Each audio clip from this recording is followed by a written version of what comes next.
হ্যাঁ গো, তুমি রেডি হয়েছো? হ্যাঁ আমি পুরো রেডি। তুমি রেডি হয়েছো? হ্যাঁ হ্যাঁ, আমিও প্রায় রেডি। এই শোনো না, সিঁদুরটা পরলেই হয়ে যায়। বলছি কি, আমায় একটু সুন্দর করে সিঁদুর পরিয়ে দাও না গো। তোমার হঠাৎ সিন্দুর পড়াইতে যাবো কেন আমি? তুমি মেকআপ আর্টিস্ট, ওই রিসেপশনের কোণেদের যেরাম করে সামনের দিকে এগিয়ে একটু সিঁদুর পরাও, ওরম করে দাও না গো, একটু সুন্দর করে না পরিয়ে। আমি পারবো না, নিজে পরো সিন্দুর।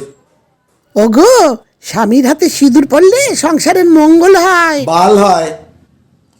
তোমার এই একবার জীবনে সিন্দুর পরাইয়া আমার যে হোগা মারা গেছে, আবার পরাবো সিন্দুর, ওইগুলো আমি আবার করবো।